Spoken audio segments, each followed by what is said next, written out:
Hey, everybody, welcome to the Jim Master Show Live Entertainment Lifestyle Talk Show Series. How's everybody doing? It is Saturday, and this is a special afternoon episode of JMS Live. That's right, we're normally here, 8 p.m. Eastern, 5 p.m. Pacific Live, but we're coming to you right now from JMS Broadcast Central from the Network Hub with all the Levities watching from around the world, and it's so good to see you. Now, while we're doing this, we just happen to have some wind and rain coming our way.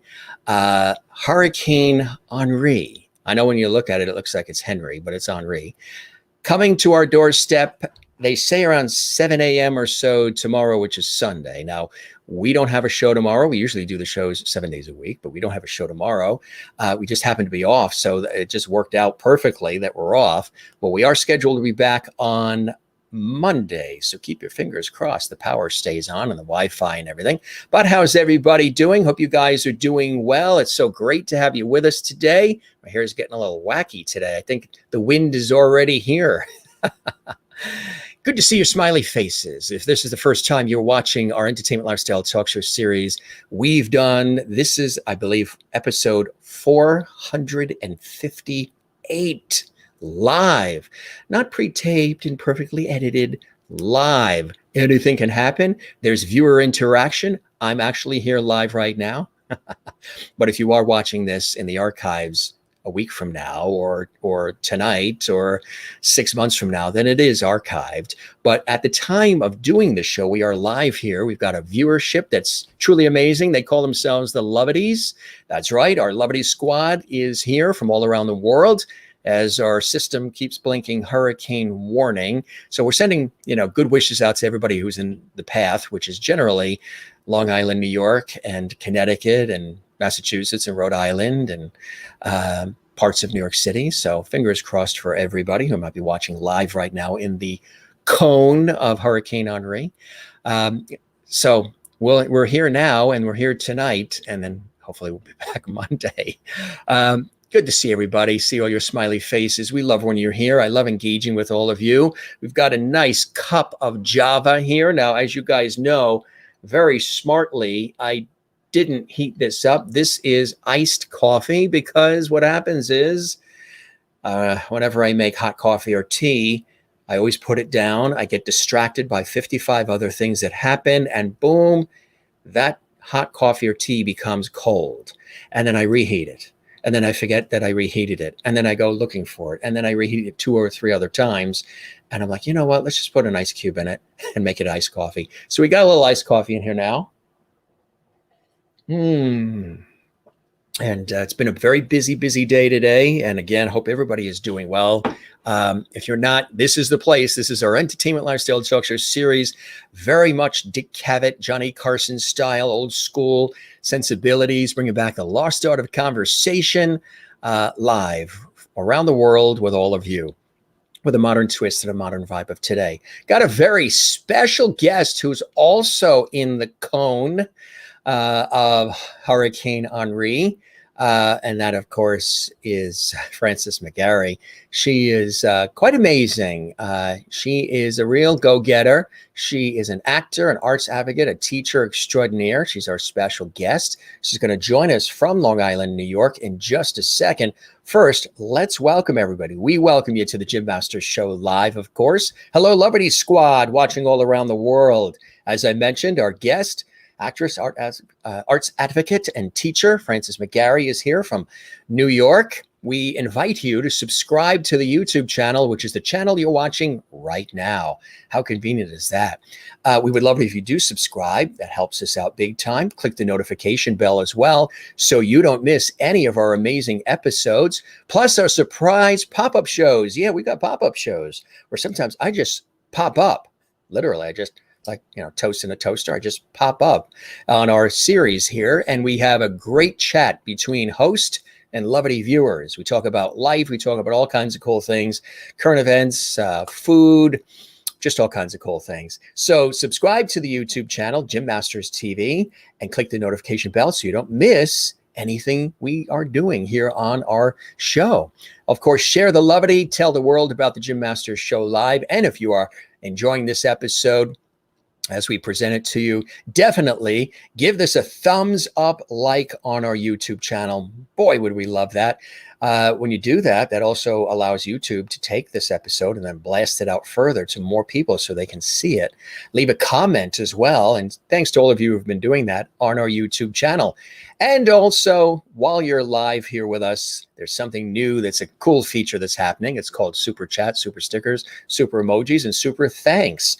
When you comment live, your comment, when you do the Super Chat or Super Emojis or Super Stickers, your comment is highlighted in a special color, and then I personally thank you on the air live, and then your comment rises to the surface as well. Let's check in with some of our amazing Levity viewers who are watching the Jim Masters Show live from all around the world. Jen Barry is here. Jen and Ken are back home watching our show. They enjoyed the Mountain Field Drive and Movie Glow and Sky, favorite hot dog hut, river, now to enjoy Jim Levity's and guest. Perfect scenario there in the Allentown, Pennsylvania area.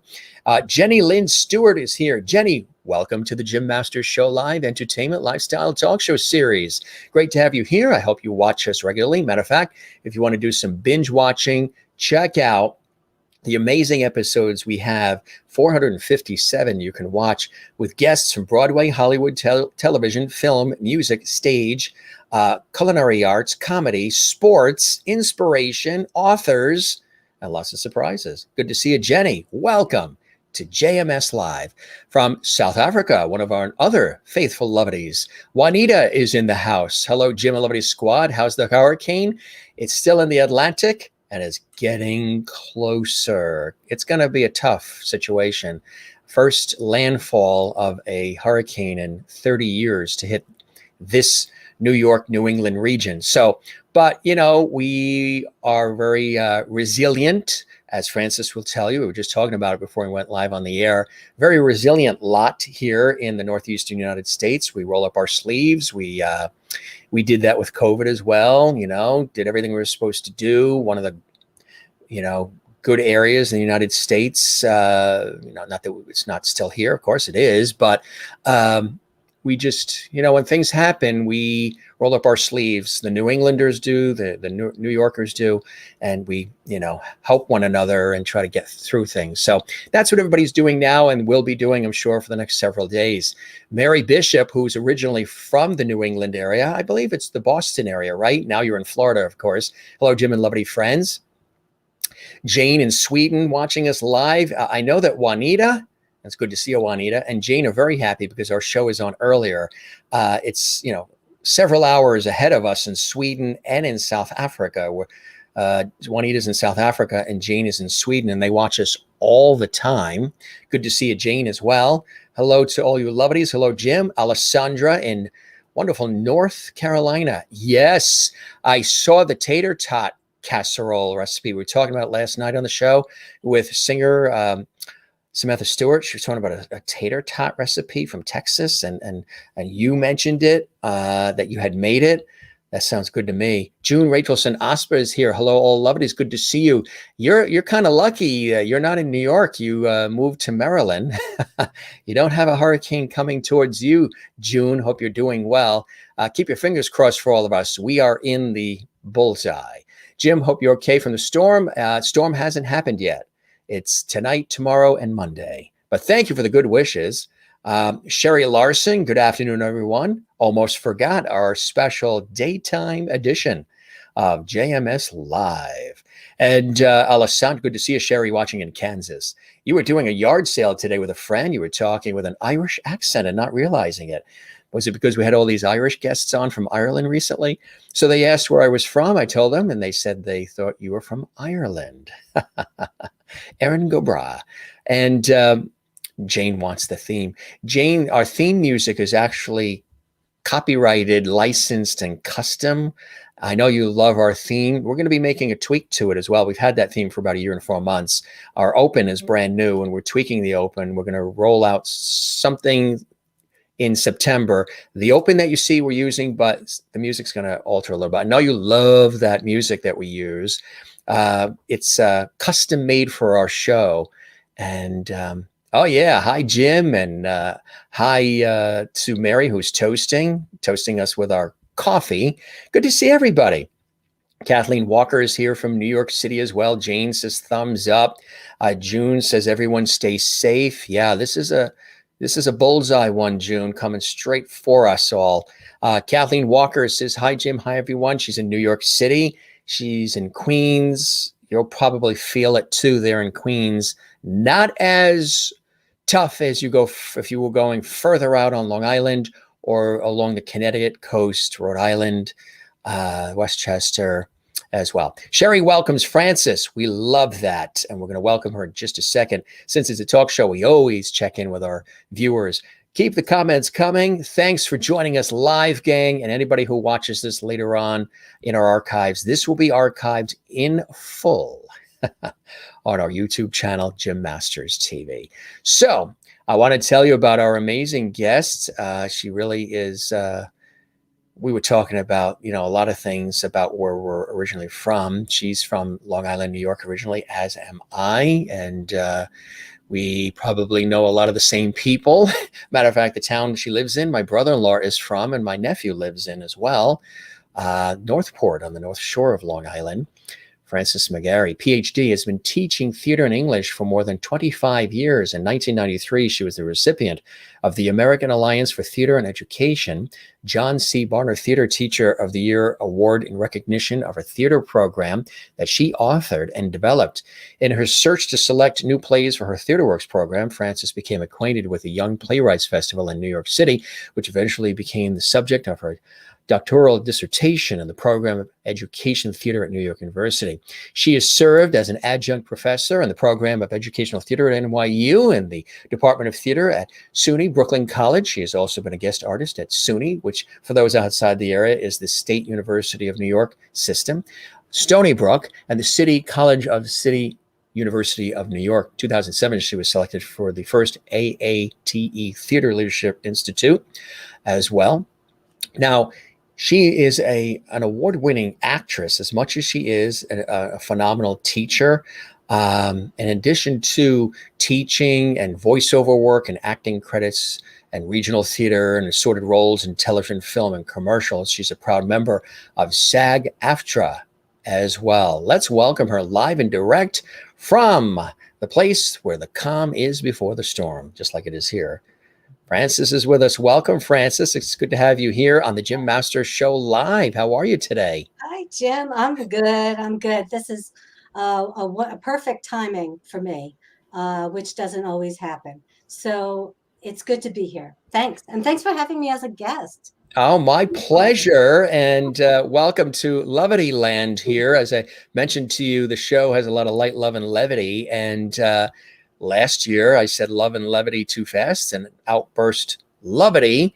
So ever since that happened, the viewers said, I love that word, Jim. So now we're your Levity squad. You're Mr. Levity. This is Levity Hall, and your guests are part of our Levity family. So you are already, Frances, a Levity. How does that feel? There's Oscars, Emmys, Tellys, Tonys, Cleos, Peabodys, Grammys. And then you get a Levity on the Jim Masters Show Live. I love that. And are your feet tingling? Oh, my hands, my feet. I'm so excited. It's so wonderful to be able to be part of a show that shares the passion and to be given the opportunity to talk about what I love most in the world with you and our audience is just, this is perfect timing. I appreciate that. Alessandra in North Carolina says you are part of our Levity family. I love that. And Kathleen in New York City says, welcome, Frances. Hi, Jane in Sweden says, welcome, Frances. Jen in Allentown, Pennsylvania welcomes you as well. Juanita in South Africa. These are all our Levity viewers, regulars, Levities and Troupities. Welcome to the show, Frances. Yeah, welcome to Levity Hall, Frances, from Alessandra, who's always here as well. And One Virtual Vision, welcome to the Jim Masters Show Live. Hi, everyone. Greetings from Joanne Dorian, New York City. Looking forward to hearing from the talented Frances McGarry. Welcome to the Jim Masters Show Live. June Rachelson Osper, our dear friend, here as well. June, by So way does of my Baltimore. League of Professional Theater Women colleague. Yes. Yeah. Dear friend of mine too, as well. And she says, great to see you as well. And we're missing each other. Usually by now, we wouldn't have gone this long without having dinner, lunch, going to a show, working on a project together. June and I, we really are in our June and Jim, J&J, right, June? The JJ talk withdrawal. So, all right, you and I are in what they call the bullseye. Now, if you're on stage, you're on set, the light on us, the spotlight, the bullseye is the mark. But we got a little thing called Henri that at the time of this show is heading in our direction. And some of the viewers have been asking, how are we doing? How's everybody? Francis is there, out on the island, as we call it. We're here, in Southern New England. We got something heading our way. How are you doing? How's everything going? How's the family? As I said, we're New Yorkers originally, and we've been through a lot of different things. So we're resilient at the same time. You just do it. You just do it. You take out the porch furniture and Yeah. barbecue and batten down the hatches. We have a boat at the marina, and Yeah. has been attached to spring lines. But it's a hurricane, and it'll come and it'll do whatever it is you need to do. I have no control over it other than thinking about what are some things to do to be proactive in all of this. So it comes. Did you run out and get the bread and milk? No. Everybody, when there's a snowstorm, they all run out to get the snow shovels. I'm like, you didn't have one last year?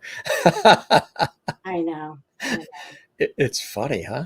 So, how have you been doing overall? Obviously, now we have this. This is a natural occurrence. You can't control it.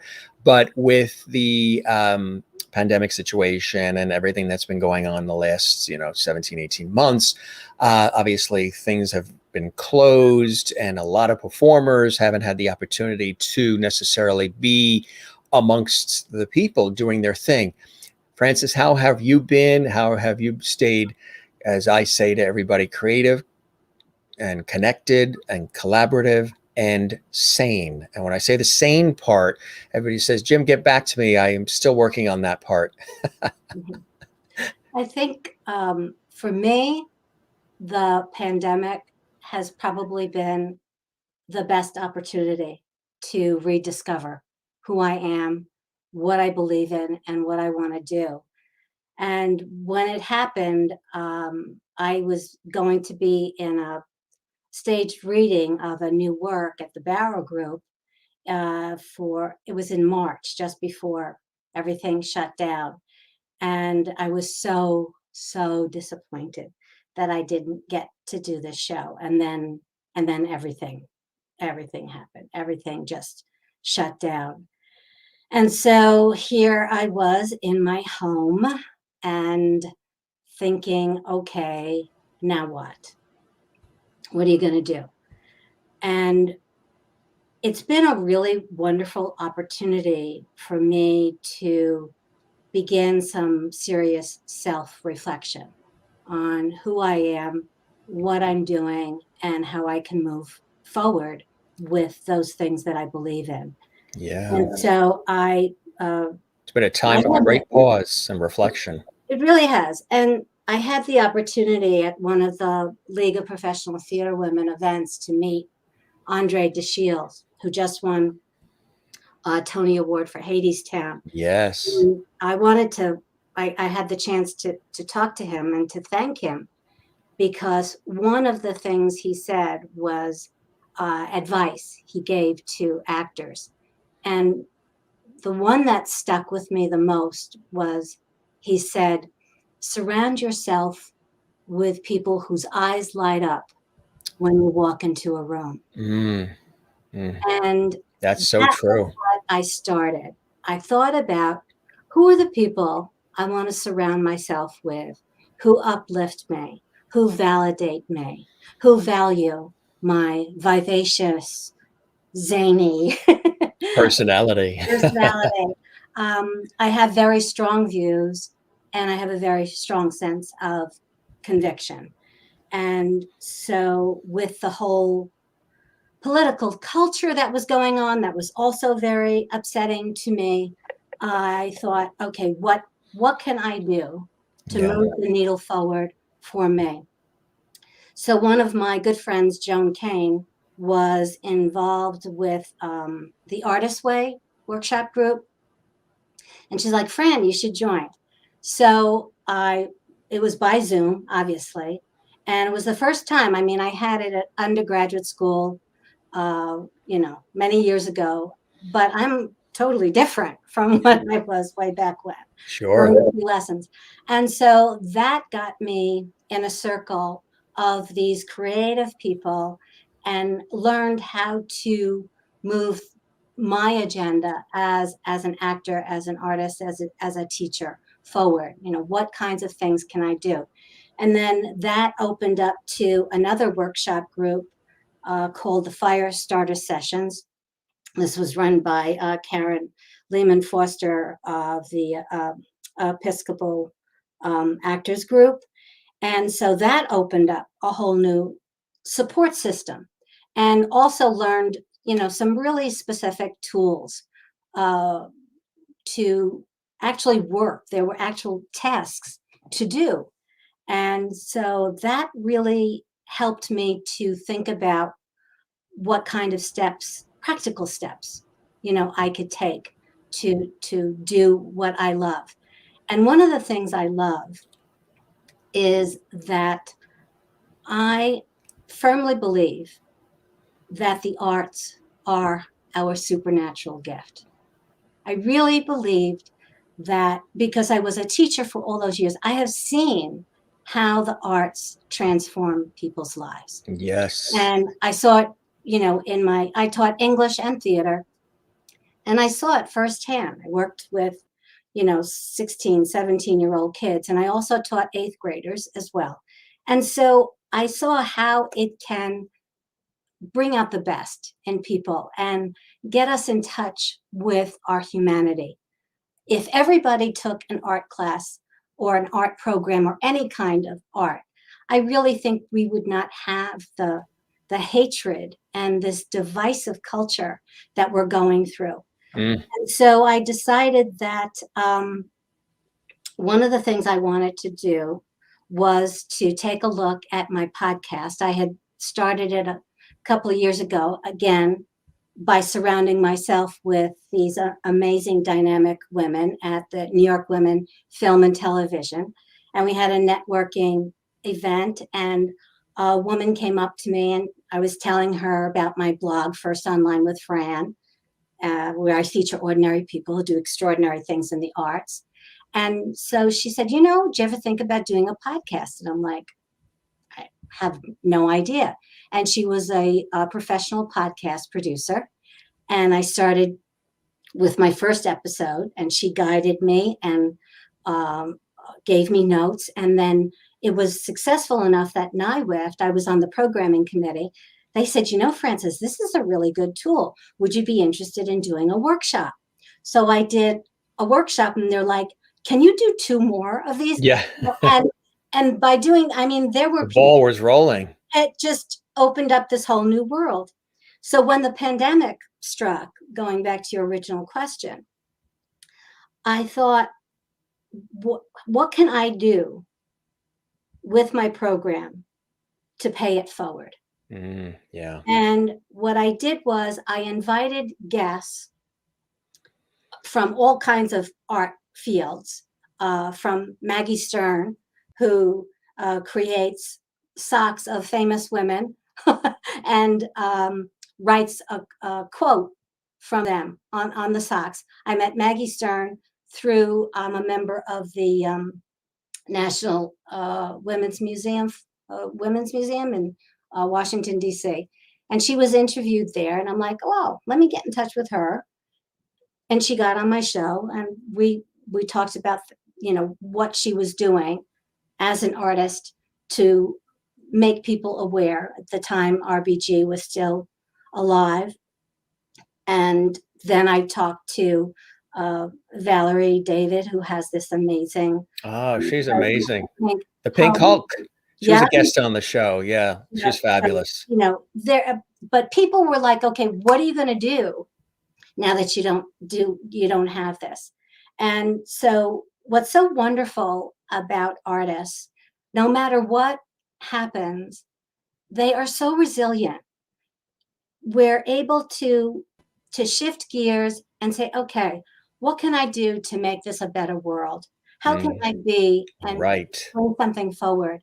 And so another guest were the Calamari sisters, Jay Falzone, who directed me in a show in Philadelphia, has this act, and they were doing a show via Zoom and donating gifts to the nurses during the height of the pandemic. It's beautiful, isn't it?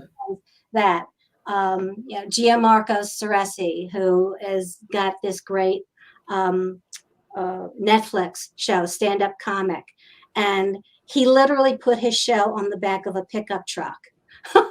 Wow.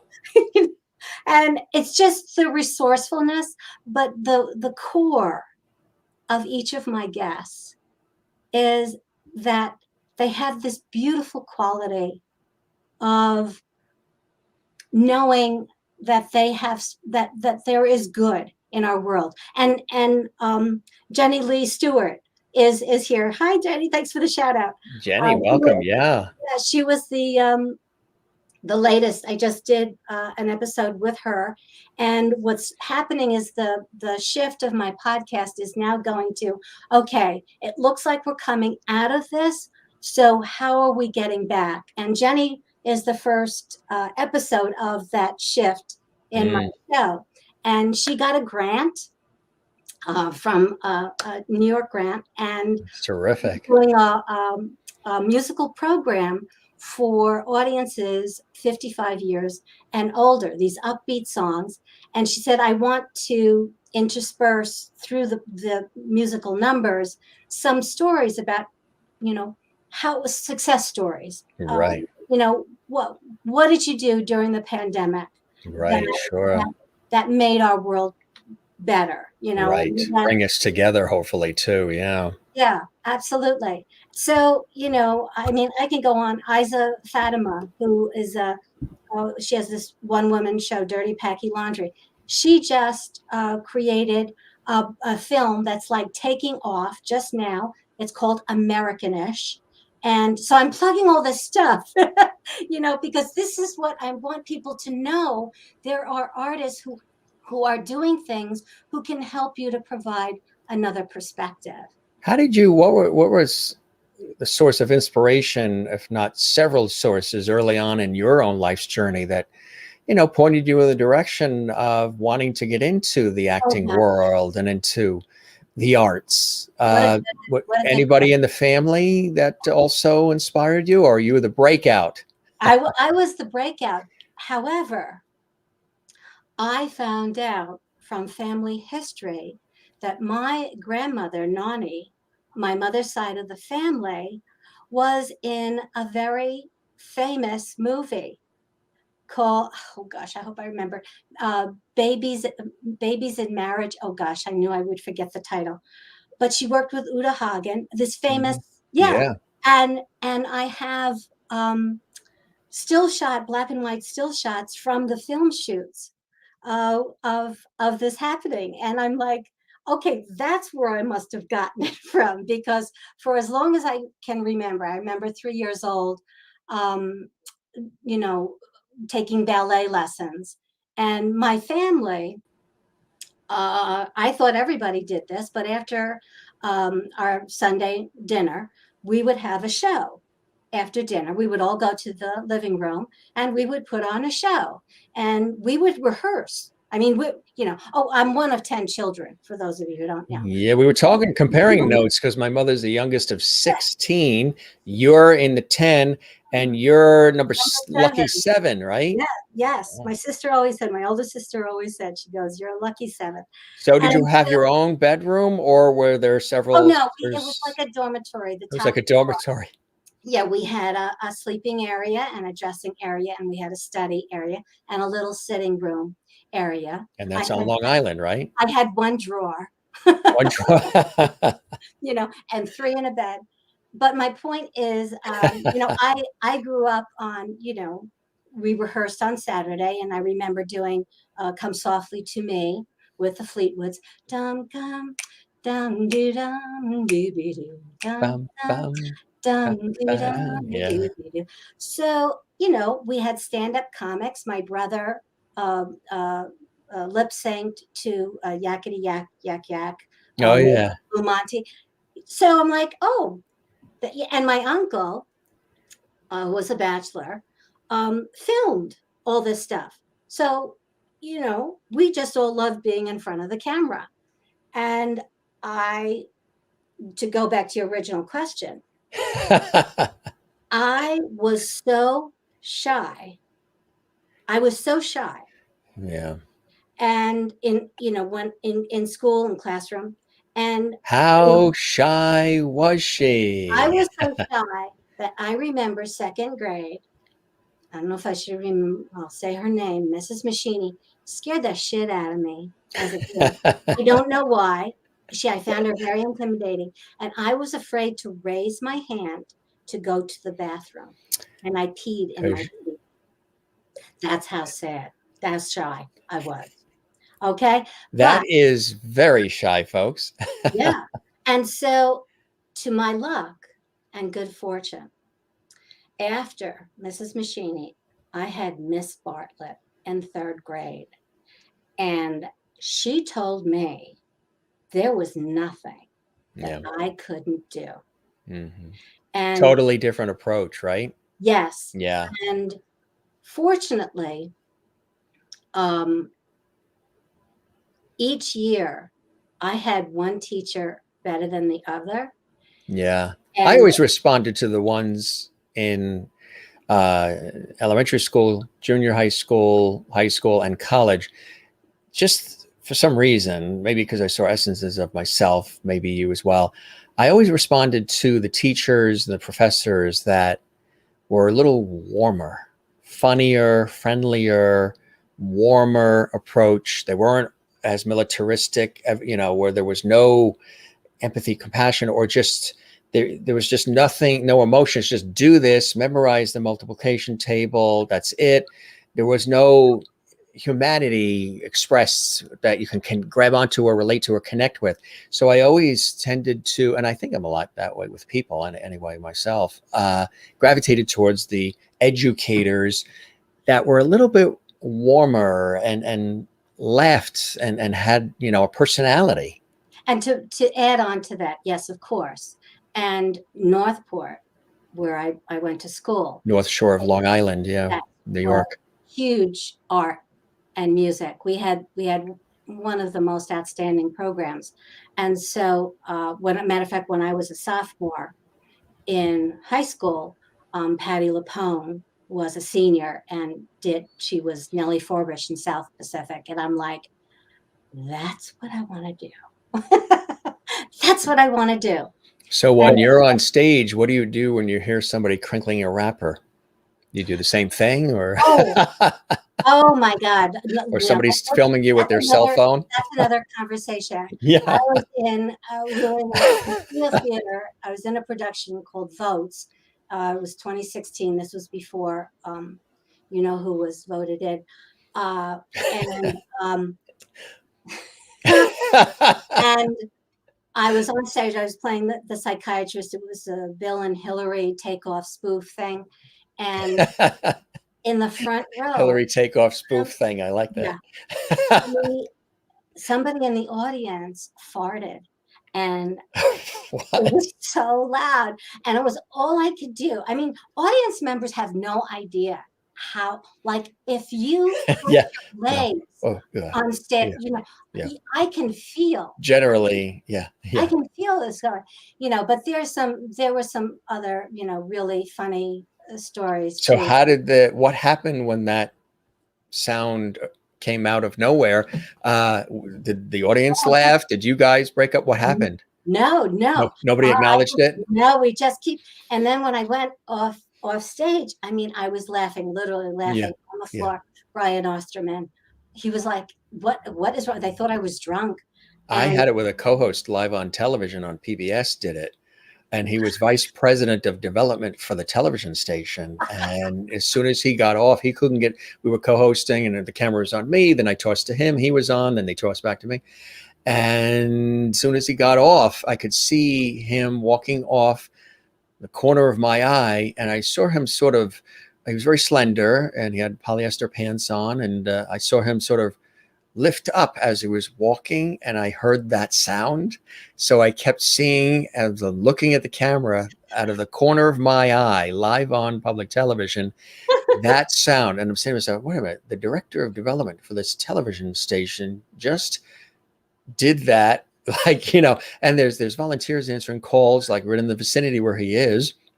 And he, just the way I saw it at the corner of my eye, the elevation as he did it, just like a little bit of a bunny hop. And I'm like, wait a minute.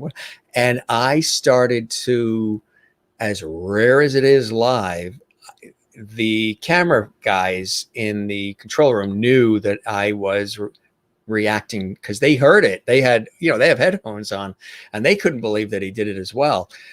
So they were playing with the tally light on the camera, the red light on the camera, of course, you look at, so you know when you're on, and they were turning it on and off, turning it on. They were deliberately trying to get me. And it was, I just started breaking up and I called him. I said, hey, can you come back on? And I went off and they knew why I was laughing because it was just, you know, here we are live and he was all professional and he's in his, you know, nice outfit. And the minute he barely just slid off, and then the corner of my eye as I'm looking at camera, speaking to you, he bunny hops and bang. And I'm like, what the? That kept replaying in my head because I saw him doing it. You fortunately didn't see the person. You didn't get an image. It wasn't the theater director. It wasn't somebody, you know, that was, you know, and you didn't see them move as they did it. It's just, that's the biggest difference, of course, between live theater and being behind the camera, because you can always take two and work it over again. But going back to this was live. There was no working over. This was no. So COVID, and the crew loves when that happens to you. Know the crew love that. Yeah. What are you gonna do? Yeah. So the podcast, you know, so that was a way for me to channel the workshops. I also got involved with training with a favorite casting director of mine, James Caleri. And so all of these experience, all of these learning, I was working on staying honed, doing my best. And also SAG, of course, has these amazing free workshops. Yeah. So, you know, little tips I was taking. When did you make the entree into the acting world? When was that? Were you doing something else and then went into it? Did you have another career, another avocation? Okay. This is a very interesting journey. When I graduated from high school, I had a boyfriend who told me that I was smart and that I should go to college. I was raised in a very traditional Italian home. Girls get married, and yours truly grew up in the 60s and 70s. So I was part of the women's movement from the get-go. And so I had to cut a path of my own. And it was a struggle, because my mother and father had no idea what to do with me. you know? And so I majored in speech and theater education at Oneonta. Right. Phenomenal education. And when I graduated, it was in the 70s when there were no teaching jobs. And my sister, who was working to start a physical ed program at a local Catholic school, Catholic elementary school, got me a job. So here I am, a speech and theater major, and I'm teaching 5th grade science. Wow. So what happened was I transitioned. I got my English certification, and then, make a long story short, Northport hired me to write a theater curriculum, 7, 8, 9 through 12. And so that started. I'm like, okay, this is what I'm supposed to do, you know. And even though I was in shows and, undergraduate school, did all that, I just thought, I'm like, my calling is as a teacher. So I focused and channeled on that. And then I wrote the award-winning program, which I was very proud of. And I decided that I wanted to teach college. And in order to teach college, you have to get a PhD. And fortunately for me, at NYU, my doctoral advisor recommended that I look into the Young Playwrights Festival. He was writing plays, doing evaluations for the Young Playwrights Festival. It was started by Stephen Sondheim to to encourage the future of the American theater. He felt the best way to do that was to teach playwriting and nurture Yeah. those young voices. And what I was so excited about was that he was one of the few people who did not discriminate against young people. I always treated my students as peers. Right. Like, you have something important to say, let's do it. So I got involved with that. I ended up, I got to interview Mr. Sondheim and a bunch of other What was that like? people. It was via audio tape. Were you nervous? It was audio tape, so he answered my questions, but he was speaking to me directly. So I didn't get to do it in person, but he But talked to me. still, you Yeah, knew it was Francis. What yeah. was that like for you? Were you nervous leading up to that? Was that, were you By that point, practicing how to say his name? I mean, no, no, no. He is uh, an inspiration oh in yeah, so many ways, and he really believed in the work and the project of the Young yeah, yeah. Playwrights Festival. I actually went to his 80th birthday celebration, Did and you? it was just wonderful. But all of the people. So as a result, to get back to how I got into this acting thing, I'm getting. We always circle back. We circle Stay, back. stay with me. And so what happened was, once I got my PhD, I I was hired at NYU, and they wanted to start a teacher training program for certification, theater education. So I was working with the most amazing graduate students. I did that for 3 years. And then I'm like, okay, I think what I want, what I really, really want. I was kind of like, the Spice Girls wannabe tune. I think what I really, really want is to be an arts administrator. So I Mm, shifted from teaching, to facilitating as a director. And I was hired by the creative arts team, which is still doing amazing work to this day in New York City, creating conflict resolution programs for young people. And I was in charge of early learning through the arts. So I went from teaching high school and graduate students at NYU to teaching 3 and 4-year-olds these programs. And to my delight, I created one of the first touring shows for 3 and 4-year-olds on bullying. oh, when was that? Oh gosh, 2006, around there. Wow. So, and that show still evidently is still very, very popular working there. And then what happened Where was, can people see that? it's a tour. Oh, it is. Yeah. Yeah. Yeah, they go Oh. all over it's been a long time. What is the name of it? Where in case people can look for it. Sure, it's called the Creative Arts Team. Phenomenal, phenomenal They organization. probably have a website, right? Oh yeah, they're still going strong. So just Google Creative Arts Team New York or anything, or No, just just Creative Creative Arts Arts Team. Team. Yeah. Wow, And then that's I great. just Now went from bullying there. too. Yeah. Yeah. So I was really proud of that. And then Sherry called me, Sherry Goldhurst, the artistic director of Young Playwrights Inc. And she's like, Fran, would you be interested in working with us on the education program? I'm like, yeah, sure. Well, nobody knew the curriculum better than I did. But what I had was, I not only had the scholarly research and capacity to talk about it in that form, but I also had the experience of taking that and doing it in the classroom. Right. And Which is so important. I did it with first graders, and I had a district also. Northport was very, very supportive of their teachers, and they nourished me, and they gave me the curriculum funding, so I was able to take the exercises and try it out with first graders. I had a professional playwright come to our school and do it. That's the key. What Sondheim believed in was, if you're going to teach the art of playwriting, then you have professional playwrights who Right. teach it and teach it to the teachers so that it's sustainable. And then the students can submit their plays to the national festival. So, so I did that. And it was a dream job because I traveled all over the United States teaching the curriculum, teaching teachers.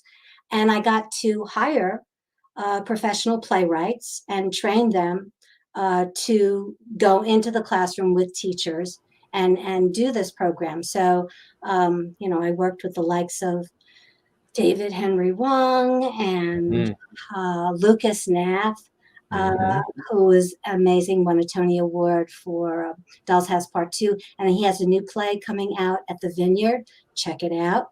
It's opening up in October. See, this is the thing. It's about, I'm a teacher, Yeah. and I want to pay it forward.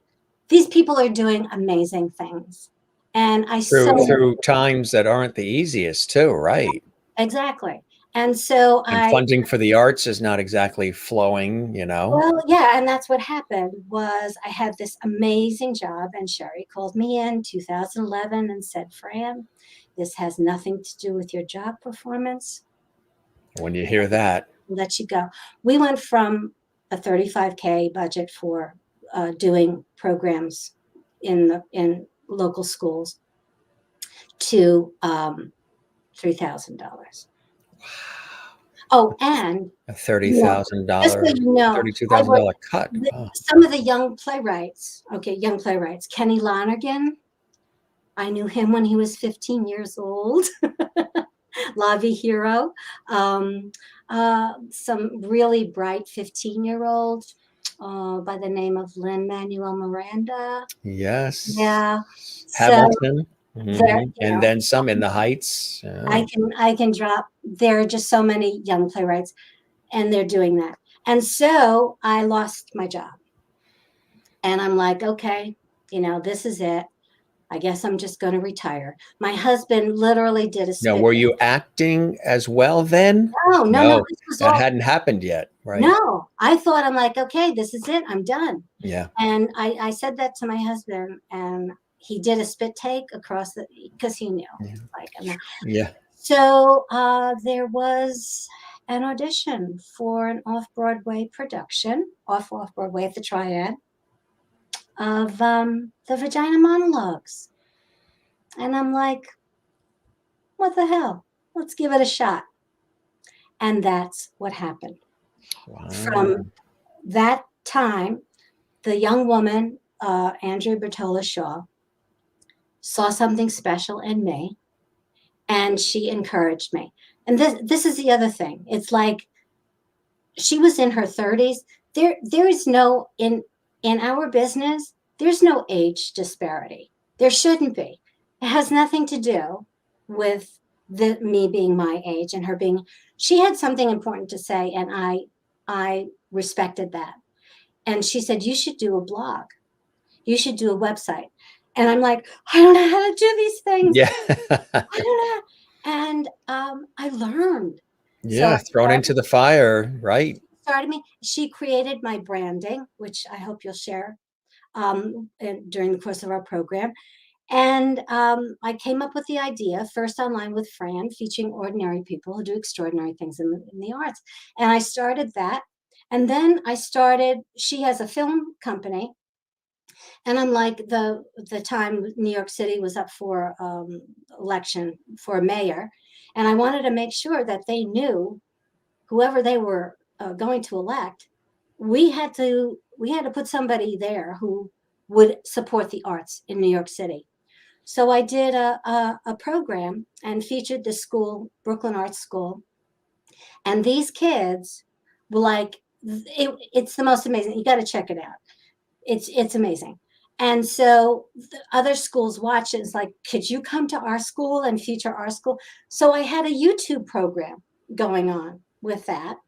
And then it was expensive. And then what happened was my career, acting, took off. Within my first year, I took a workshop with Brooke and Mary at House Casting. And within a year, I booked my first national commercial. It was non-union. What was it for? I forgot. It was so long ago. What was it? I don't remember. Doesn't matter because I've done so many things since then. So I just kept Huntington Learning Center, maybe. I don't know. Really? So yeah, so I kept doing all non-union work. What was that like working on that? The Huntington. It was easy. I just Was it? Like the camera was my friend. I love being on the camera. I think you do. Remember this? Yes. Another bad report card. I hate school. We grounded you, got tutors. Think I want to fail? That was us 20 years ago. Do you remember the fight? Yes. Then we went to Huntington. Things really turned around for you. Now your son really needs it. You're right, Mom. When your child is struggling in school, no matter what his or her age, Huntington can help. Get help now. Call 1-800-CAN-LEARN and save $100. 1-800-CAN-LEARN. There you go. Yeah, see? Congratulations on that. Thank you. And what I have to tell you, again, going back to what we were talking about being resilient, okay? That the day of the shoot was in Pennsylvania in the morning. And I had a show that evening.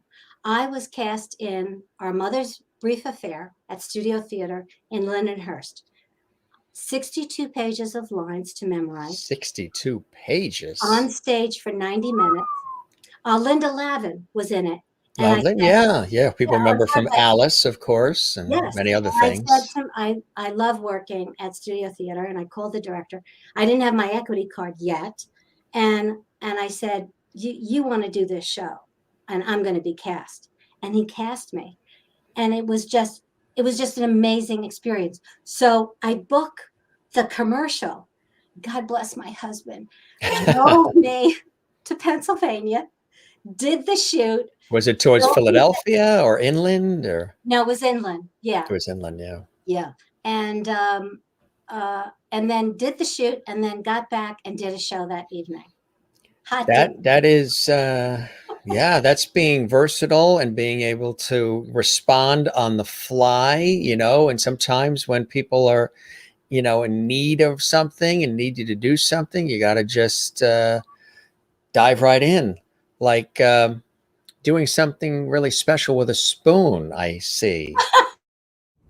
My life evolution is like the Spice Girls wannabe tune. You know what I want, what I really, really want? To be a theater teacher. And I did that, and it was good. So, do you know what I want, what I really, really want?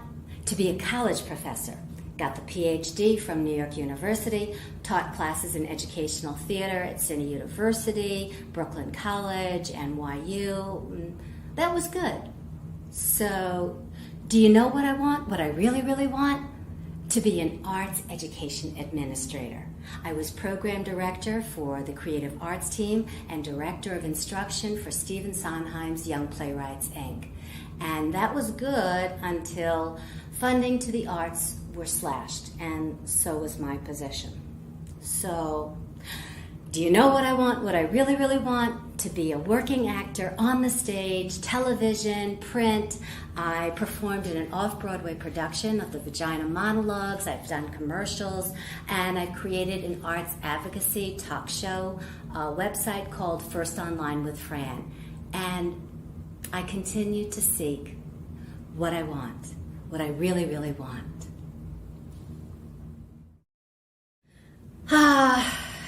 The ubiquitous spoon, a familiar sight at the dinner table. The spoon is the common denominator for desserts, serving our physical palates and our poetic souls. Prufrock's life was, after all, measured in coffee spoons. But the spoon packs a secret potential, one that I'm going to share with you today.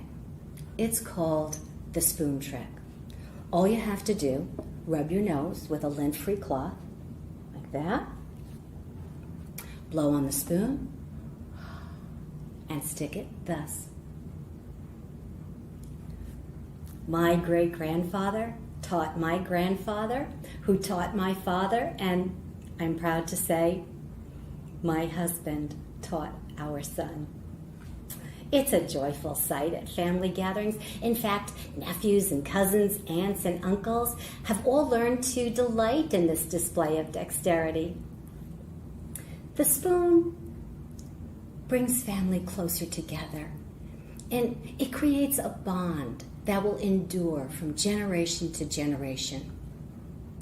The spoon, the utensil that says, "We are family."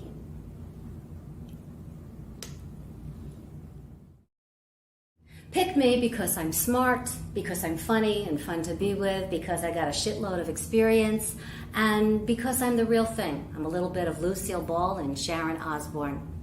Pick me because I'm ripe and raring to go. That was for an audition. You don't have a spoon handy, do you? I don't. That is That was funny. so much fun. And you know, it's the resilience. It's following the passion, finding where you want to head, where you want to go. And then from there, I got an agent. I was taking workshops, and there was a showcase, and Mike Lyons, BMG, picked me up, and they got me my first SAG job, and I got to work Wow. with Anthony Hemingway as director, and who was the cop? Oh gosh, help me here. The commish. Who was the commish? The actor. Oh, yes. I know who you're thinking about. I could see him. Right.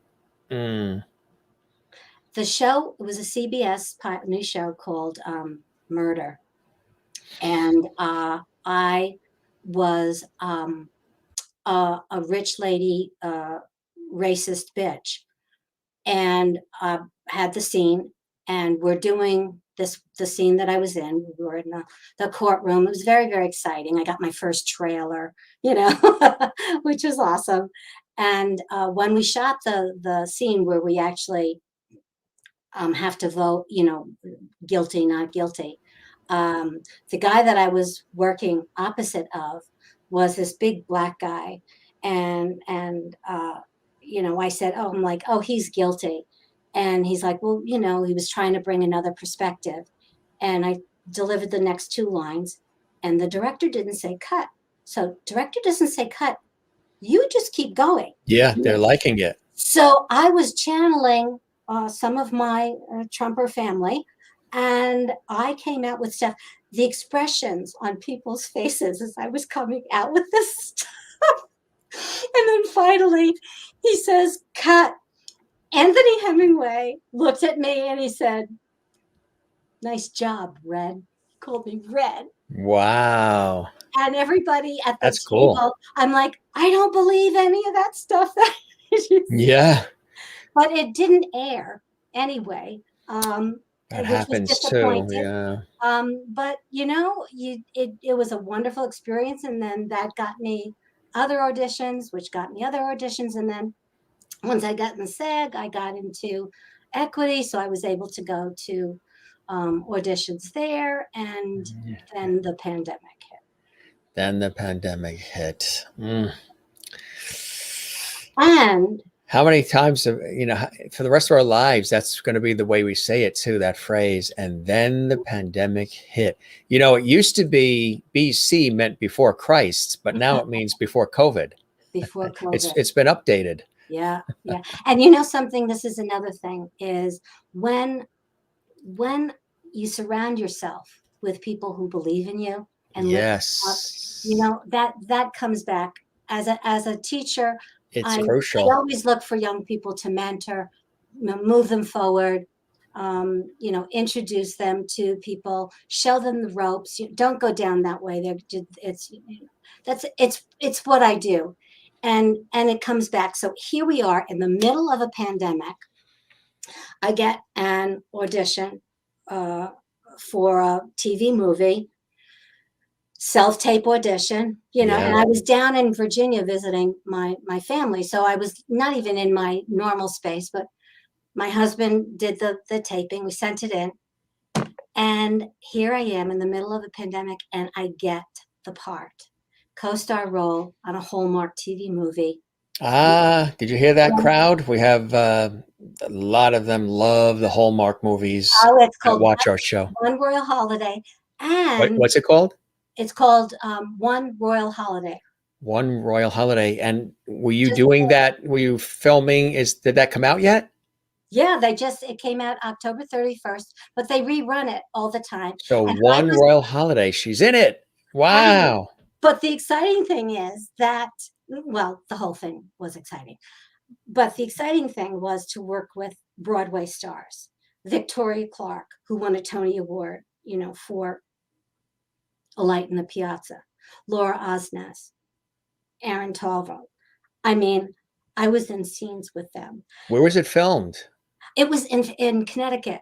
Oh, And at that time, makes this sense. time last year, they SAG came out with all of their regulations. So I felt very safe. I took the ferry across to Connecticut. They had a driver, who picked me up, and everything was super strict. Couldn't leave my room. You were either on set, or in your room. Thank you, SAG. Thank you, everybody, the crew. But it's so, here we are in a heat wave. It was shot at the end. Yeah, you always got to do it like in the summer for a holiday movie, right? You got to be ahead of the game. Up into this beautiful fake snow, and there's snow, and you're just in this magical place. And I was thinking, I'm like, well, it's just a co-star role. I'm like, no, Francis, no, stop that. It's a great scene. I'm the town gossip. Yes. Oh, really? Now, was that a stretch or? And she gets into everybody, but everybody loves her. She's a lovable character. Geraldine Lear, who I got to work with. It was just so much fun. So that's what happened. And then in the middle of all of that, I got in my head, I heard, I swear to God, from their voices. And I'm like, okay, what's this? I've always wanted to write a book about my experiences at Young Playwrights, Inc. And when Sherry died suddenly and tragically at the age of 55, I had to do something because I loved her, everything that she did. So I got in touch with Brett Reynolds, who was then the managing director. And he's like, sure, let's write a book. So I'm an author and I'm writing a book, but the book is not like my dissertation. It's a story. And what it's a story about from their voices, from the voices of all of the amazing people who believed in the mission of Young Playwrights to share their voices. So I wrote the preface and I wrote the introduction, and I said to myself, I need an editor. So I hired an editor, and I've got like final drafts for that. And the first chapter, and what it is that. Is there a title yet or still working on it? It's called From Their Voices. That is the title. That's nice. The title. That's perfect. And so we had Brett set up a Facebook page of invited, YPI guests. I cannot tell you the number of people and who reached out there. I don't know if you know Morgan Janas. Sure. She's like, just let me know what you want. Steve Hawke. See, a lot of actors also got started at Young Playwrights because they did professional Broadway productions of the Young Playwrights plays. So Steve Hawke, who is known now as the butler in Mrs. Maisel, he's like, I'm there, Fran. Let me know what you want to do. I have all of these voices from all of these people. And when I get them back and they're like, I am who I am today because of Young Playwrights. Some of them, Carter Bays was one of the youngest writers for the Letterman show. And he ended up writing my mother's, what's the fame? Oh, God. See, this is the bad part about being live. Everybody. Yeah, it happens to everybody. I just want to show you some of the things that are coming in from our Levity viewers. Congratulations, Fran, from Jenny Lynn Stewart. And Jen Barry says, fun show today. She's in Pennsylvania. And June is saying, wonderful, Francis. And Juanita in South Africa saying, congratulations on the movie. Sherry Larson, hearts from Kansas. And really nice. Jane in Sweden says, I love your smile, Francis. And Nias is watching live from Paris, France as well. Hello, everyone. Good to see you. She's one of our lovely viewers. Usually when we do an afternoon show, she's here because it's usually late in France. But the movie, too, that you referenced, so people can definitely look out for it, which I think is really cool, is right there. There it is. That's it. So look for that, folks. I'm sure Hallmark will probably play it, this holiday season, right? It's already they play a lot, replay them a lot during the summertime because people just That's true. Yes. Yeah. And a friend of mine called, they said, I think I saw you. You were in this Hallmark movie, gang. Okay. So I know a lot of the audience likes the Hallmark movies, One Royal Holiday. That was fantastic. That's cool, huh? So that was a great experience, huh? Because, that's and the great exposure. And during the pandemic, of course, there were no live shows. No. But I learned a new skill set. I learned how to do staged readings via Zoom. And I got to work, like I said, I worked with Joan Kane, amazing director. And she just has this knack of knowing how to have it on Zoom, but make the audience feel like we are on a stage. That they're actually there. Yeah. Yes. So I had to learn all of the technical machinations, which is a lot, switching here, there, and what a great word that is. Machinations. I did it. And this is what's so exciting is that I'm constantly evolving, taking chances, taking risks. I got involved with a project where I fell flat on my face, and I should have trusted my gut. My instinct is good. And from the start, I'm like, no, this will be good for me because I'll learn from these people. And all that I learned was, I did get to meet some amazing people as a result of that experience. So it wasn't a total flop. But what I learned was to get involved with projects with people who are going to respect me for what I can bring to the table. Exactly. And that's the way to do it. Yeah. And I never felt that. I always felt like, like I was second hand. And I'm not, I'm not like some diva, like I've got to be the center of attention, but I got to be the center of attention. Hey, an understated humble diva. And this is me, I'm big, I'm big of heart and big on camera and on the stage. I miss live theater so much. But I have a couple of commercials running, the Emblem Healthcare.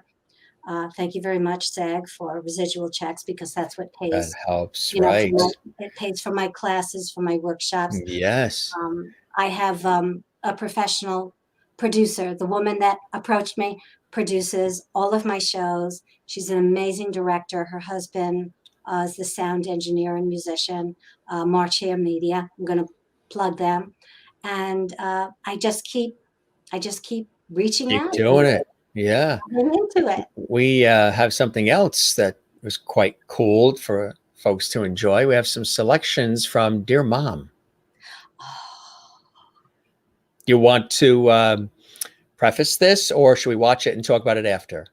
It's based on a book, and Jay Falzone and Nancy Holster, who were the co-creators of this program, decided to do a play about it. And it's letters from mothers to their daughters. Very nice. So moving and touching, and Yeah, she's dying. and your role in it. I'm the mom. You're the mom. Here it is. Selections from Dear Mom with Frances McGarry on the Jim Master Show Live. Good to see you, everybody, all around the world. She and I are still in the cone, the hurricane cone. Bum, bum, bum, bum. But first, Dear Mom. Mom.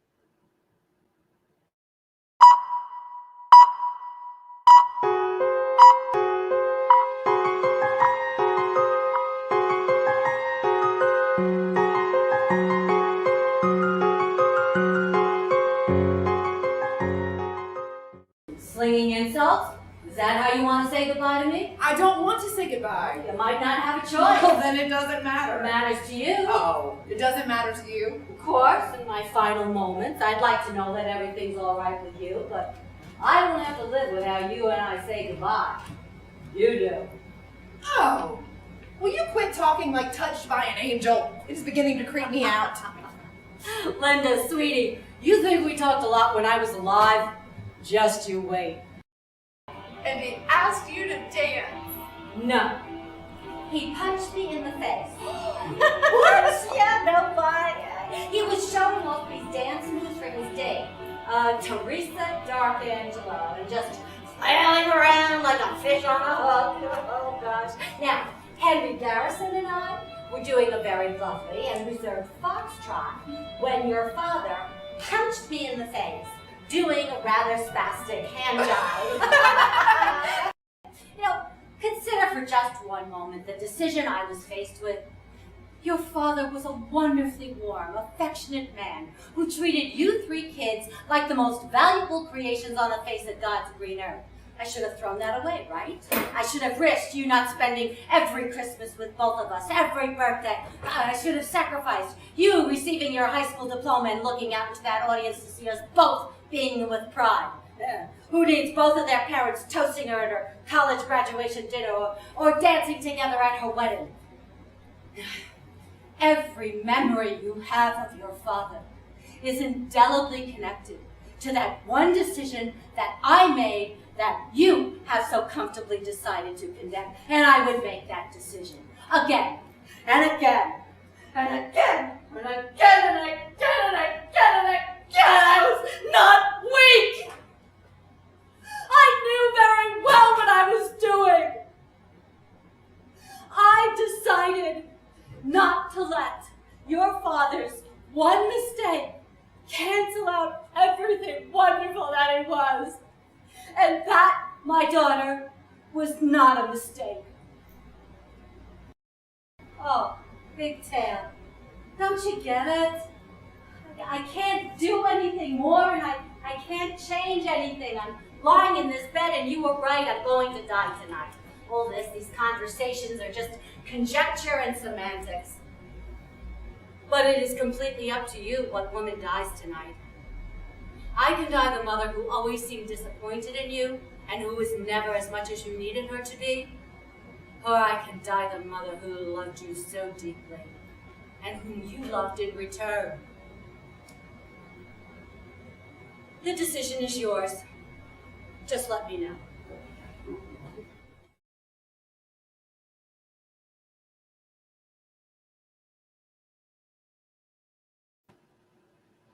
Very moving, very touching, really. Do you like, I know we've talked a lot about comedy and humor and levity, but do you like the dramatic roles and the dramatic material as well? I think what I like is comedy drama. Was that Because one of dramedy? Dramedy. the yeah, because like in Our Mother's Brief Affair, she was quite the comic. Linda Lavin. I mean, hilarious. And at the end of the play, when she comes to terms with what she did and her choice, she delivers this 3-page monologue. It's at the end of the show after being on stage for all that time. And I remember thinking, how am I going to get there? And David Dubin was like, you'll do it. And it was funny and crying and glorious at the same time. So I like those roles. That's what I loved about Dear Mom, is Yeah. that there were some lines that were absolutely hilarious. And by the way, Jay, I'm going to give him a little plug. He's got a new musical that he's trying out August 26th. I can't attend. It's going to be at Shelter Studios, but these are people that just keep creating. That's what you do. That's what we all do. I do, you do. We all just, we know nothing else. Yeah. Well, not know nothing else, but we know no other way is what I mean.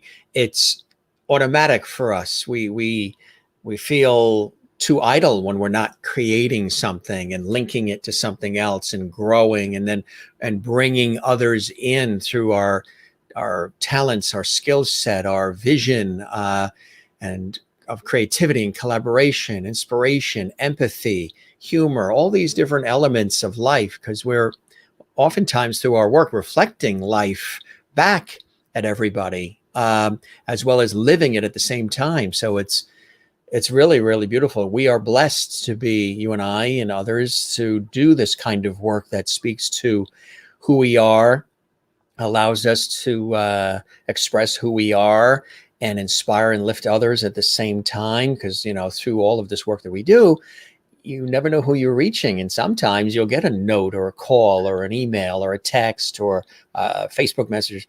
And somebody will say, my God, I just have to tell you that thing you did, or those things you do, or those things you say, or that feeling you create, it's changed my life. It's calmed me down. It's lifted me out of the darkness, whatever it is. And that's absolutely beautiful when you get that, right? I have 2 stories to share on that point. The first one is when I first started writing the book, Brett said, "Why now, Fran? Why now?" And I don't want the book to be a prescriptive description of the playwriting exercises. What I want them to be is an opportunity to use those exercises to help give voice to what we are going through today. Black Lives Matter, the insurrection, the divisive culture, the cancel culture, all of this. Everything all at the same Okay? time. Yeah. And so it's not a book for playwriting. It's a book to discover. I want to invite people to this book to discover their voice and how they can make their voice create sustainable change. So that's the first story I want to make clear. And that's a good one. The second one is this morning, I'm walking outside around the yard, just Putting the patio furniture away. And a pickup truck stops on my street. And he said, "Francis McGarry." And I'm like, okay, who's this? Former student of mine, taught 10th grade honors English. I mean, we're talking, I have students in their 50s, okay? And here he's like, and you've been married 45 years. Congratulations. Congratulations, too. You told me that before we went on the air. Congratulations. Thank you. That's resilience as well. Yeah. Yes. And so he gets out of the car and I'm like, "Sam Luby." And he's like, "Mrs. McGarry." And I said, are you vaccinated? He said, yes. And I said, come here, baby. And he took me. And here's this child, picks me up and swings me around. He goes, you were the best teacher I ever had. And I'm like, I had no idea where this was coming from. Yeah. I haven't seen him. And he's like, I'll never forget you. He was just, and it's like, you have no idea. I had no idea that I had that kind of effect. Yes, Sherry, 45 years. Yes. And, I looked at my 60s, and that was when I started acting. In 10 years, I look at what I accomplished. In 10 years, here I am. And right now you're doing an amazing Jack Benny. Yeah, it's all right. Here I am. Well, he's one of my favorites. And Lucille Ball and Bette Midler. George Burns. George Burns. George Burns. There he is. So here I am. He sends his best. And he says, you're doing great, kiddo. Keep it up. And it's just, I'm like, what I did in 10 years, some people don't do. Yeah, they've been working since they graduated. And it really, for me, the key is choosing those people around me who not feed me, they raise me up. Taking a class with James McGarry is rough. I mean, he's tough, but that's what I want. I want somebody to bring me to the next level. I want somebody to show me what I have and where I can go and how I can get there. And thank you, Mike Lyons and Michelle Thompson at BMG. They just get me out there. And think of how many others you might have, inspired that haven't driven down the road in the truck and waved out to. And that's what happens, I got a message from Playbill, who did a column in Playbill. And she said, I just want to let you know, Edie Falco talked about you, in your interview, about how she was a shy little girl in high school, and directed her in My Fair Lady. It was the High School Musical. And the rest is history. There she is. She's a star. Absolutely. What are some of the things that continue to inspire you? Obviously, you've inspired many, but what continues to be some of those blessings and joys in your life that inspire you to, once a teacher, forever a teacher in many different ways, as much as you are the actress, the performer who takes on these roles, but you're also a storyteller, a teacher. You want to touch lives through all these different avenues of your life's journey. What are some of those blessings and joys in your life that continue for you to propel you forward? I just finished reading 2 amazing books. I recently lost my young niece, 46 years old, to leukemia, and a brother-in-law at 56, and a nephew at 34 years of age, over the course of 6 weeks this past year. Random cancers. Very sorry to hear that. Yeah. And I thought to myself, there's a little bit of survivor guilt, but to your question, who inspires me? And I picked up this book. It's called Between Two Kingdoms by Suleika Eodad. Excuse me if I mispronounced her name. And she said the realm between sick and wellness is porous. And that inspired me, because there, but for the grace of God, I could be in that same position. And so reading her book prompted me to embrace each day. And I'm inspired by what she said. And the other book is How Beautiful We Were by Mbolo Mbue, Mbue. And she wrote this very present book about an African village that is taken over by a big US oil company, and how it poisoned their village, and children are dying. Sound familiar? And it's a wonderful read. I highly recommend it. It's very uplifting because the young woman breaks away. Her father sees that his young daughter is not going to follow the path that everybody else followed. So I could relate to that, and I'm inspired by that, to trust that there is a path for me to travel, to journey. And I have to trust that, and I have to go forward with that. Right. And in the acknowledgement of her book, because now that I'm an author, I'm going to write an acknowledgement page. So I like reading the acknowledgement page and all how they thank people. And she talked about how blessed she was that she has a husband who supports her in her endeavors, which I have. Very important, right? I have friends like Evan, who is like the wind beneath my wings. She's with me and always lifting me up. Carol Dorn, Kathleen Elliott, you had on the show. I've had these people. Oh, yeah. Just Catherine Elliott's fantastic. Yeah. Lift me up.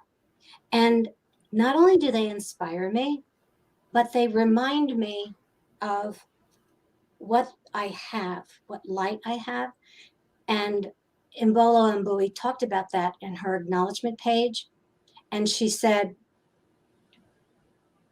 I want to end the day with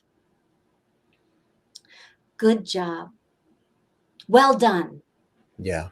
Good and faithful servant. So every day at night, after I read whatever book that's on my bedstand, I think, well done, good and faithful servant. Bring it on. Put those people in my path who will fulfill your will for me. And I believe that. And that's how I got to meet you, because Catherine, who is like my young mentor, she's like Fran. Catherine Elliott. Yeah. She was a guest on our show just about a week ago. Yeah. And she said to me, she put us together. Yes. So there's a reason for everything. I truly believe the failures with the successes.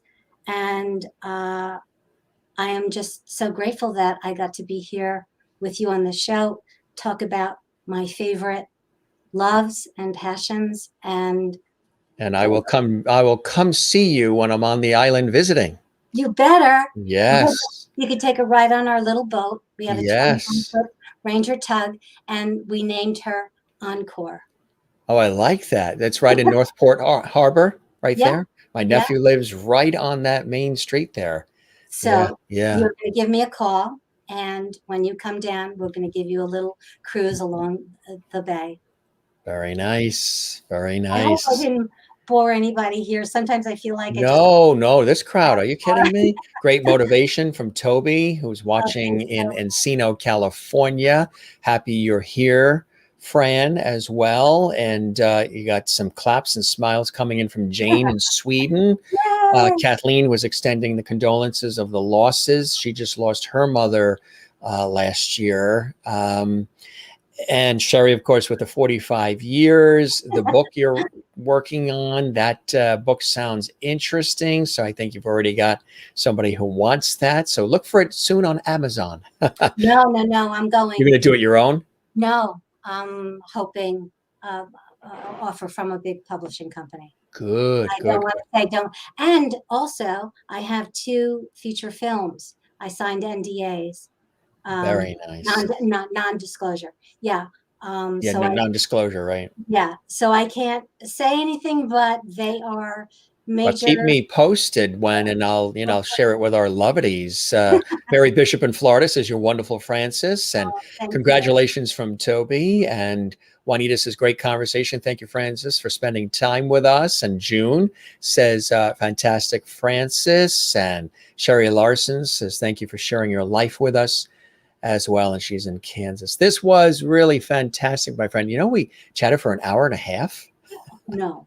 Everybody says that. It never feels like that, right? It's just a conversation. I don't call these interviews. I say they're conversations. That's what I I- do on my podcast. The best interviews are not interviews.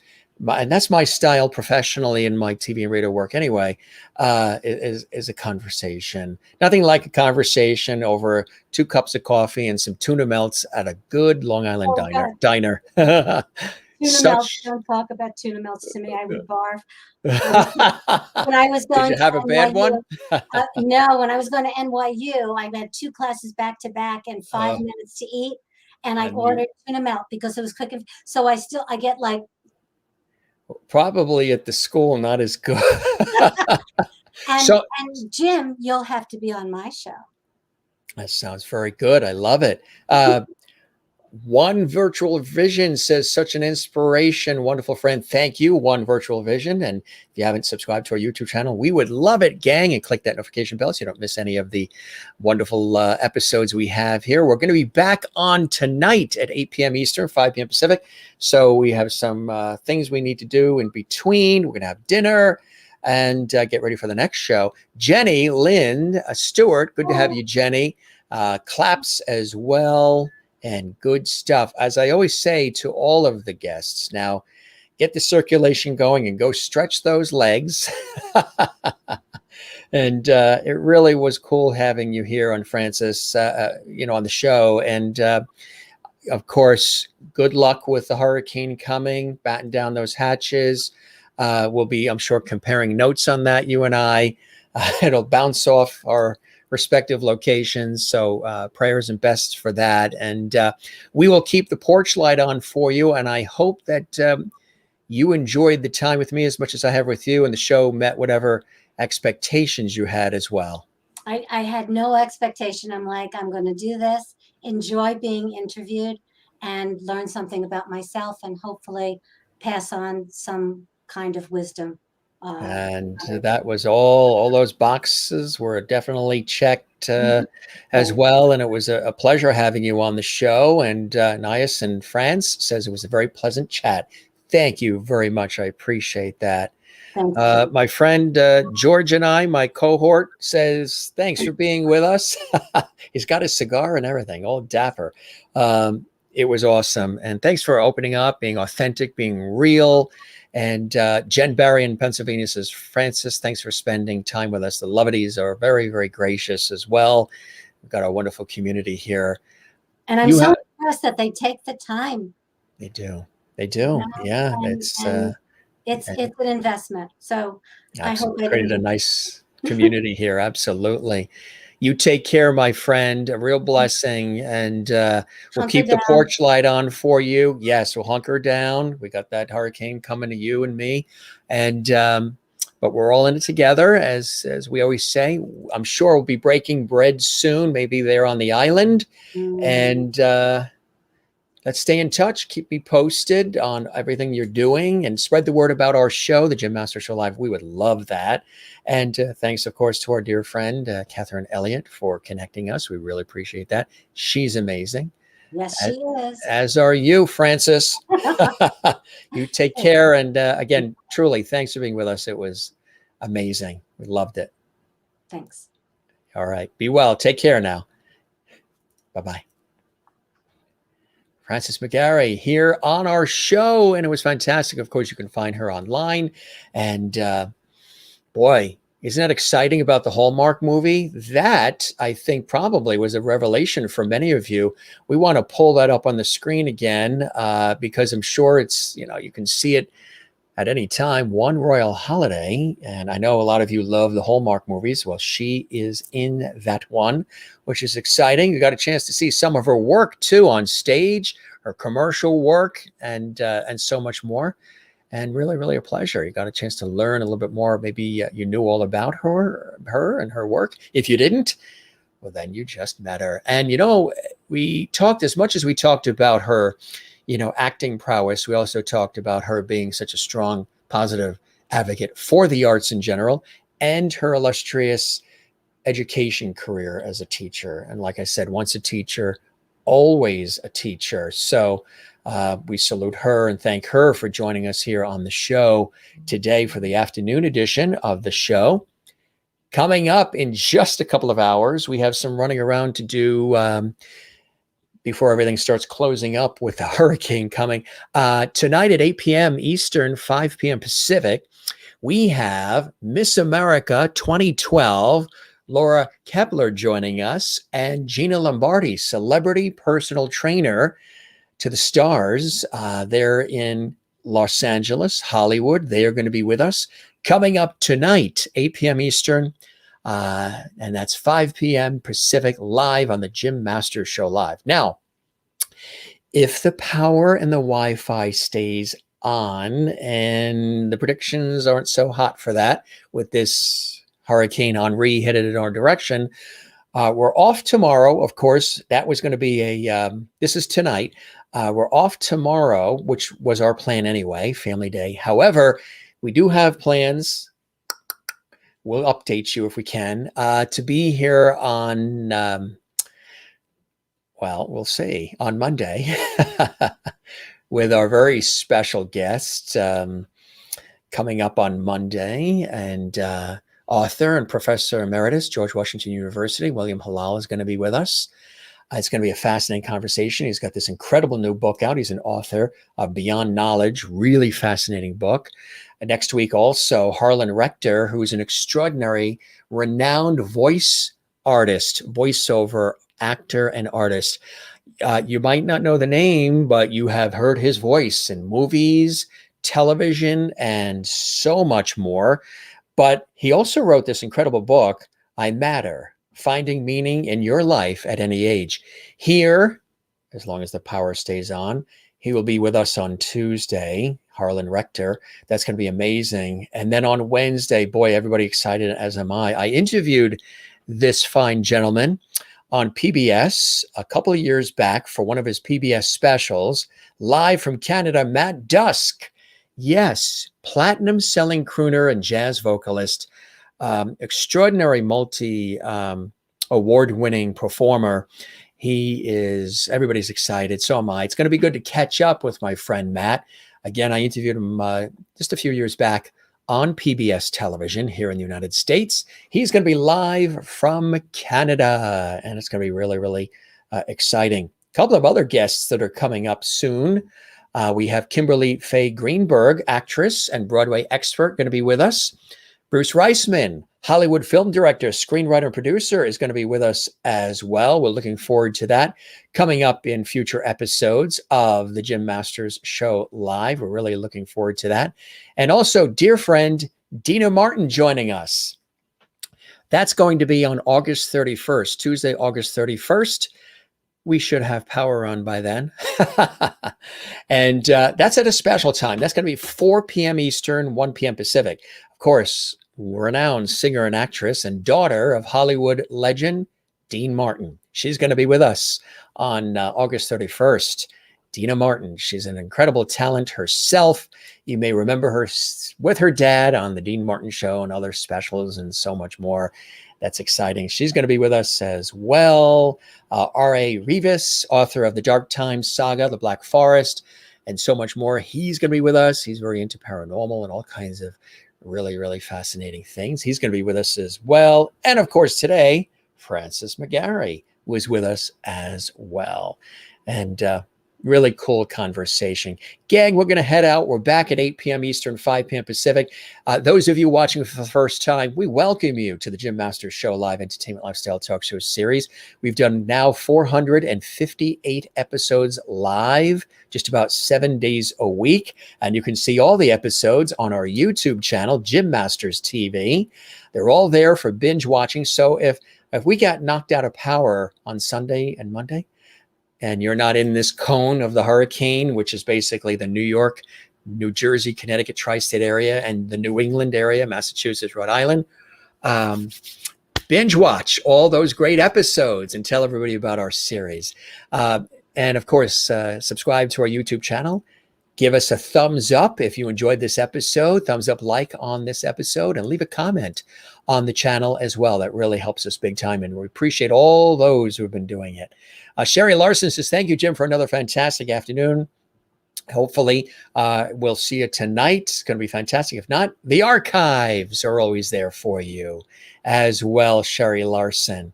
And Anais in beautiful France says, it feels good to catch up here because I always know I'm going to spend a good moment. Thank you very much. Love to you in Europe and in France. We love when you are here. Really love when you are here. And Kathleen Walker says, thanks, Jim. See you later as well in New York City. You'll be back at 8 p.m. Eastern, 5 p.m. Pacific. We're going to have some dinner. We actually have to run to the pharmacy quick. They close at 6, so we got about an hour in case things do get knocked out of line for a while. We got to pick up a couple of quick things. It was fun guest. Absolutely. See you all tonight, God willing. Yeah, we'll be here. We're good. Nothing happening until late tonight. Tomorrow is going to be interesting. And Monday. Mary Bishop in Florida, and probably saying she's glad in Florida because this hurricane didn't go anywhere near Florida. It came straight up the Atlantic to the northeast thus far. It's not here yet. It's actually sunny out. It's a beautiful day. It's a stunning day. It's a beautiful day. People are doing what they have to do. You know, people in the marinas are getting the boats out of the water. People are getting supplies. They're bringing in, like Frances said, she's bringing in her patio furniture, the lawn ornaments. They're coming in. We're bringing in our patio furniture.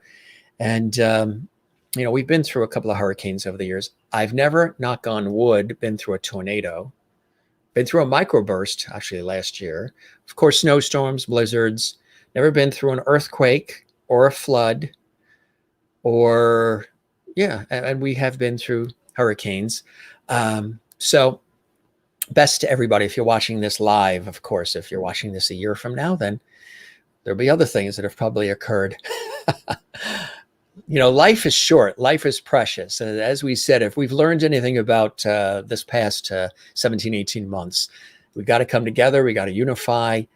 Empathy, kindness, love one another, collaborate, create, and share your talents. And everybody's welcome here. It doesn't matter your religious views, if any, political views, if any, zip code, eye color, weight, how much money's in your bank account. None of that matters. Everybody's welcome. Gender, none of it matters.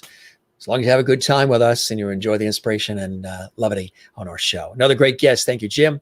Good to see you, Juanita, as well. So, Juanita, if you are not with us, then we'll probably see you on Monday, maybe, if the power stays on. And again, the archives are there. We've got a great show coming up tonight. Well, Miss America is going to be here. Wow. And more. And Jen Berry says, Francis, thanks for spending time with us. Absolutely. All right, gang, we're going to wrap up. We always have long goodbyes, don't we? Your birthday's tomorrow. Wow. Your birthday's tomorrow. So why don't we do it now then, since you're here? Ready? 3, 2, 1. I'll bring Frances back on. Frances, it's Mary Bishop's birthday, and she's in Florida. Do you want to join me in singing her happy birthday? Hell yeah.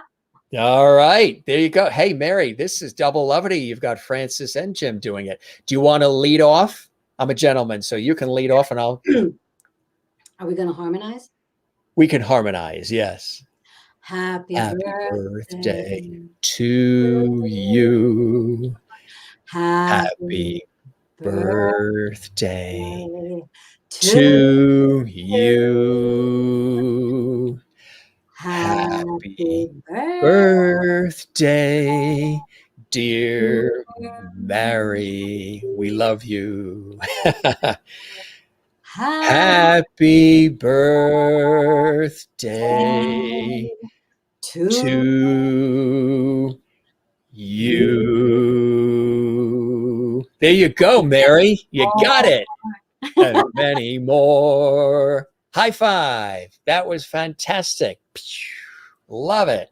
So there you got it. Frances was still there hanging out in the beautifully attired green room, enjoying some of our Jim Master Show live lobster and champagne. How was that lobster and champagne in our green room? Was it very good?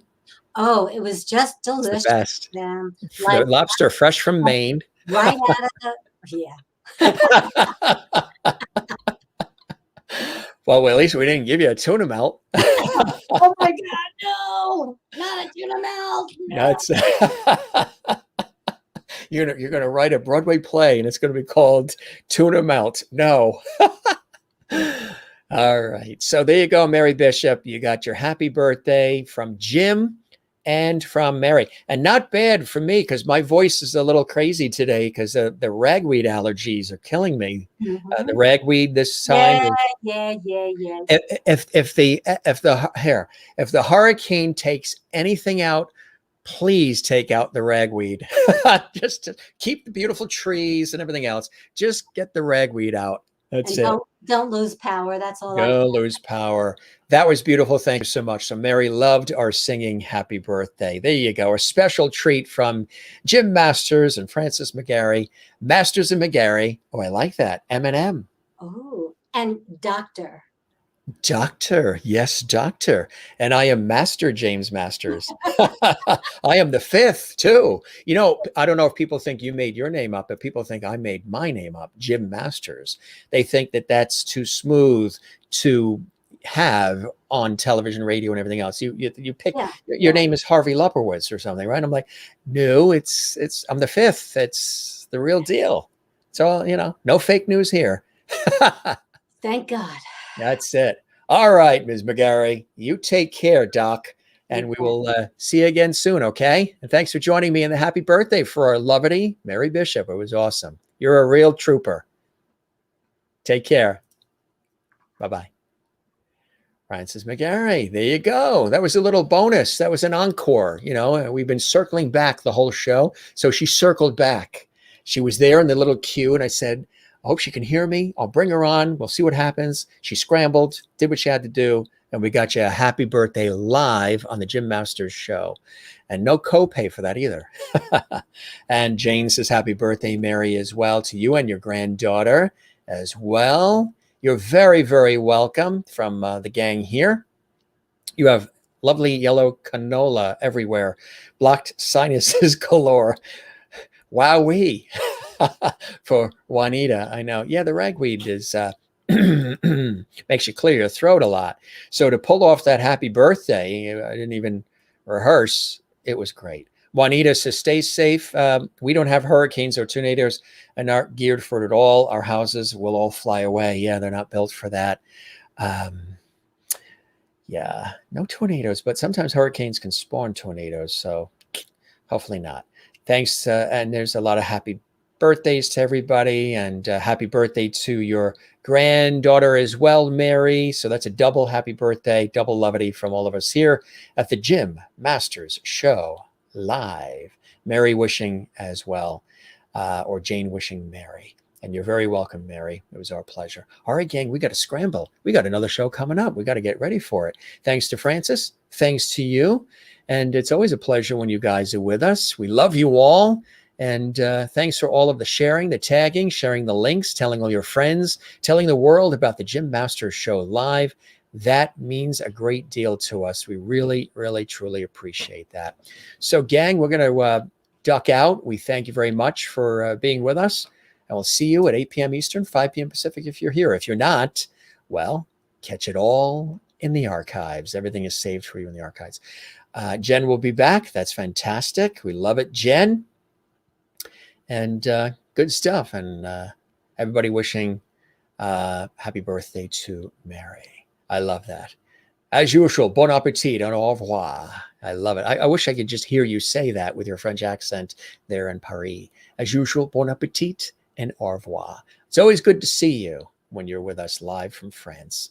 All right, gang, our goodbyes are like, it's like the Waltons good night.